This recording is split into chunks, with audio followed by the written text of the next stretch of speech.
Full focus, I need to win this. In this video, we'll be looking at Cenarius. He's a 1200 LP peak player and he's a Master Yi jungle one trick. So if you want to either up your Master Yi game or your jungle game, make sure you stick around for this one. So the first thing you'll notice is that Cenarius is starting on his red buff. Now generally, Challenger players will path towards their strong side, but in this case, Cenarius isn't actually doing that. From what I've seen of his gameplay, he seems to just default red buff start every single game, and this is going to be because Master Yi is not very good at ganking. So opting in for a default red buff clear, where your clear will be faster, is completely okay on champions like Master Yi and Nocturne. And you can see as well here that he's going for a full clear by doing his Krugs, and this is simply just maximizing his gold efficiency and his clear route. Combined with his rune choice of magical footwear, it is very clear that Cenarius is playing to get to his power spikes as soon as possible to take over the game. While he's just farming, I want you to pay attention to his camera control. Every single time he's on cooldown or he has a chance to look at a lane, that is exactly what he's going to do, because this is how you identify opportunities. So you can see here, he's already identified. Ryze is playing very aggressively, trading into his Yone, trying to kill him early while he has that range advantage, and Cenarius is in there straight away looking for that gank opportunity, even flashing for it because he knows 300 gold from this kill on Ryze is far more valuable than clearing out his own camp. So you can see he did bait the Ryze there to come back in, but he does trade for 1-for-1, and that's completely okay in this scenario because he's accelerating himself and he's betting that he can carry a lot harder than the Zac or the Ryze who picked up the kill. Now you'll notice coming out of base that Cenarius is pathing towards the crab instead of taking his blue or gromp. This is because you need to have priorities as the jungler. If you see a gank that could convert to a kill, you have to stop farming and go for that gank immediately. And in this case, if you see a crab that spawned while you still have your own camps up, you've got to go secure that crab first because that's going to be in danger of being taken away.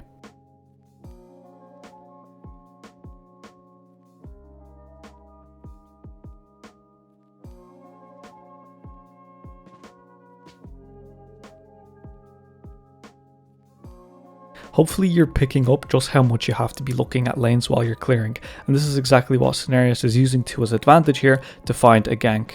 He just finished full clearing and he was monitoring top the entire time. During that time, he recognized that this wave allows for him to get into this alcove here, and this lane is very gankable for him. He knows from the loading screen that Viego is quite immobile in lane, and Gragas has great setup in this lane for a gank. So he's using this to his advantage here to find a gank on the Viego. They don't manage to kill him because he does flash away, but they're pushing this wave in and they're looking for him now. You can see Cenarius is trying to poke him there with his Q while also speeding up clearing out the minions, and now he's just used his W, which could be a mistake here, and you can see being a bit too hasty on the Q has led to this dive going poorly. Cenarius got a bit too ahead of himself here and clearly he lost track of Zac already. If you've been paying attention to the subtitles, you would have known that Zac is likely to be topside because this is where he started and this is where he would have returned for his second clear.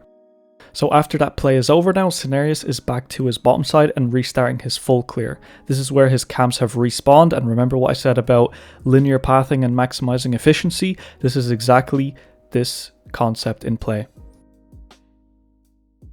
You'll notice here that Cenarius is coming to catch the mid wave instead of doing his raptors. The reason behind this is simply because this provides way more gold and XP than clearing out raptors. And this is another reason why camera control as a jungler is so important, so you can find opportunities to catch waves like this. Now just keep in mind that Zac should be on the bottom side of the map after that gank he made on mid lane. And notice how Cenarius is already back to his linear clearing. Just through sheer coincidence, they're walking into Galio here, who's trying to put down wards, and it's very risky here for Cenarius and Taric. I don't understand why Taric is still running into them when they don't have mid or bot lane prio. Just pure coincidence that they walked into the Galio there, but the intention there, I would be assuming, is that Cenarius wanted to hit the blue orb because we know Zac is on the bottom side, and while they have priority, they're probably taking Dragon, so he just wants to get confirmation on this before he goes to take his red buff. You can see a TP is coming in here now from his top lane, or Gragas is coming in from behind, looking to get a big body slam onto big boy Zac over here, hits his ulti onto him. Zac is trying to get out. I think they'll be able to find him here. He's just about going to tick down, and no, he survives on 1 HP. Very unlucky there. But with this, they've got an opportunity to go and take his jungle now. Cenarius does exactly that. He walks in to check the raptors, and obviously they're not there, so he's just going to go back to farming. I just want to point out again, this is why it's so important to have good camera control, especially as the jungler, because you have to pick up on plays and opportunities, because it's your job to react to these. This is what your role is supposed to do. Speaking of opportunities, this is prime time to look for a gank on Viego. We know he's flashless from the gank earlier, and we know that Zac is not going to be around here. Gragas is extremely healthy, and they've got great gank setup onto this Viego. So this is a very clear dive opportunity for Sinerias to take. But clearly there's some miscommunication going on here with the pings, because Sinerias is pinging Gragas to flash, and Gragas is not going for it instantly. He's not hitting the button. Someone's TPing in behind them, and they're like, what is this guy doing? This guy just went into 2 people by himself, and now this is providing 2 easy quick kills for Cenarius. Oh, he does pick up 1 and gets the assist on the 2nd, but this is huge for them right now. This is accelerating himself and putting Viego behind in the top lane. And even better, this is having an impact on the mid lane, because Yon's gonna push the wave in and Ryze is gonna end up missing 1 or 2 waves because he doesn't have TP to get back. Once again, you can see that Cenarius is back to where he started his full clear. He's back to the linear path and maximizing his efficiency. Because we can see Zac on the top side and we know that we have mid and bot lane priority, this is a prime opportunity to go take that dragon, or dive bot lane, or take a peek into Zac's jungle.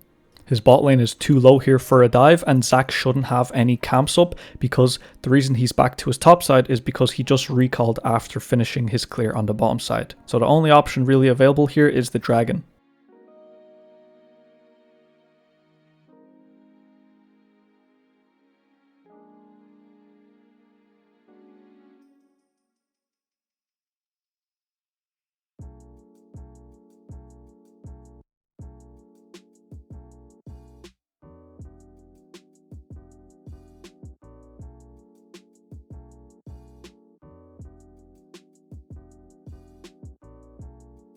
Sinerias just finished full clearing, so he's looking for the Herald because he knows Ryze is dead and he's only coming back to lane now. But you can see Gragas is forcing a fight onto Viego here because he knows Master Yi is here, my jungler's here behind me to back me up and make this a guaranteed winning fight. But now it looks like they're going to be doing a bit of a ring around the rosy. Viego trying to escape Master Yi and Sinerias trying to catch the Viego. I wonder, will they juke each other out? And it looks like the answer is that Viego completely just juked Sinerias. This is completely fine though, because now he's got opportunity to come take this Herald or maybe look mid lane.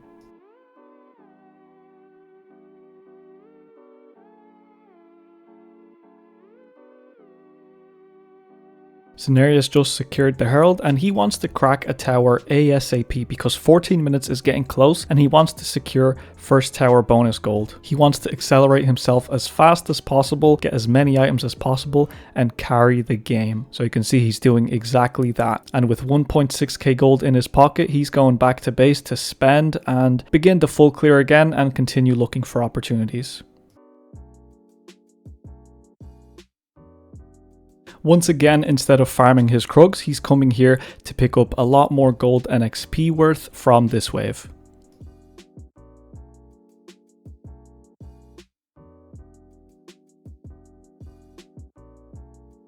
There's some action going on here in the middle lane. Ryze is TPing in behind the Gragas. Gragas is putting down the combo onto him. Cenarius is trying to see if he can get into here. He's just making sure to hover Gragas in case anyone else tries to come and interrupt the fight. Cenarius going in, looking for that kill. He's trying to find the Zac here as well, and you might think that this play was a big troll from Cenarius, but actually this was good from him because he traded favorably here. He picked up a bounty off of the Ryze, and he only gave them a kill and some puny assist gold in return.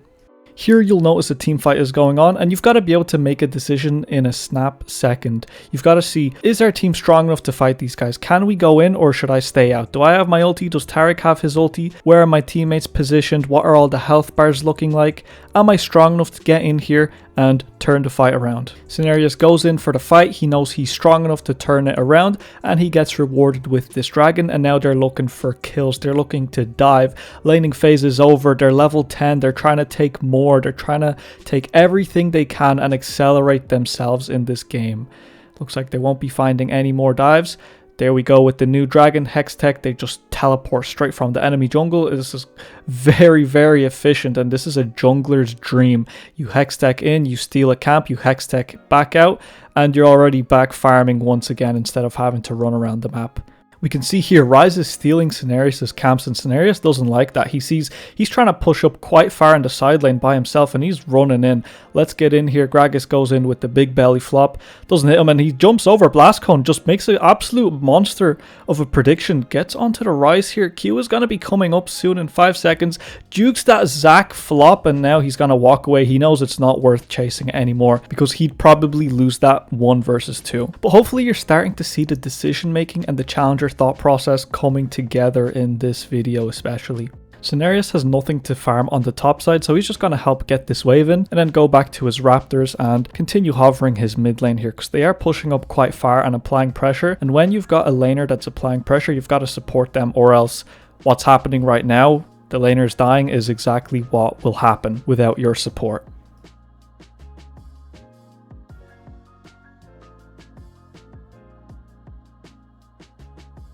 Cenarius just finished up farming out the whole jungle, and he's looking for this 2v3 with the Taric here. This is Master Yi and Taric. They know this is a very strong combo, and it's a 2 versus 4 actually. They're going to pick one up, but I don't see this ever actually panning out as better than that.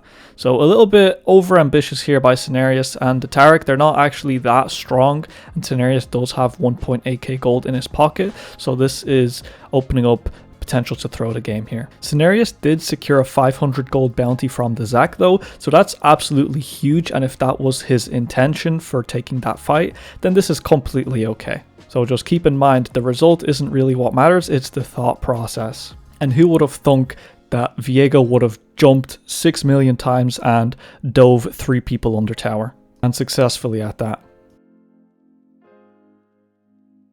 You can see here that Cenarius is on the completely opposite side of the map that he should be on.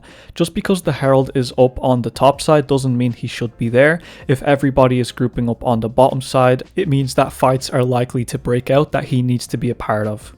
In hindsight, it's okay because his team didn't suffer any great losses by him not being there. They ended up trading evenly 1 for 1, so in hindsight it's not so bad, but it could have been potentially terrible for the team. Sinerias and Taric are playing quite a dangerous game here. They don't have any teammates around them to help out here, and they don't have any lane priority.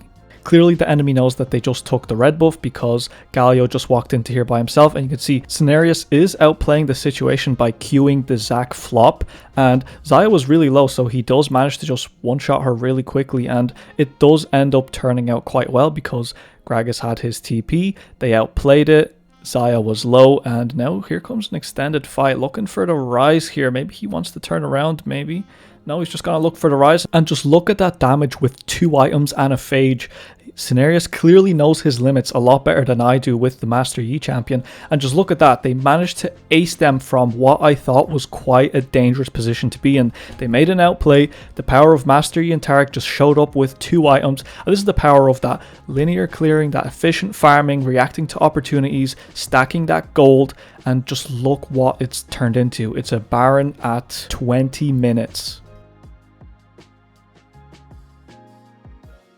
They've managed to secure up the Baron now, but looks like the Elder Dragon has spawned, and of course they don't want to give this away to the enemy team. If everyone just hits the back button right now, this is going to be passed over to the enemy team, and Cenarius is on the case here. He's on the way. Zac does manage to pick it up, but here's that 2 item and Phage Master Yi. Big Q there, dodging that Galio taunt, and just look at that damage. He's just completely chopping them up, and this is the power of Master Yi right now. And the power of Master Yi in the hands of a 1200 LP Challenger Master Yi jungle one trick. Now, if you've watched any of my other videos, you'd know that at this stage, Master Yi has a big lead and he needs to start hunting the enemy team so he can close the game out. But clearly this is not the correct approach, being in Fog of War by yourself, fighting a 1 versus 3, 1 versus 4. This is how you quickly throw a game.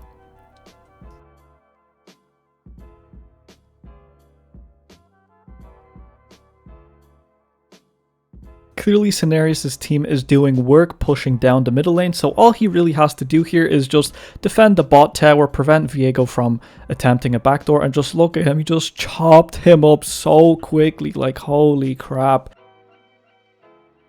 So once you can do that, you'll know at this stage that it's time to start grouping up with your team and start looking for these fights. Especially if you have a Taric on your team, you've got to just run into them 2 versus 5 and just go chop them all up with that Q and auto, big combo. There's the big Q. There we go. Zach, he's gonna be gone now in 2 seconds as well. There's the next target. Viego can't outjump the Master Yi when he's got 3 items.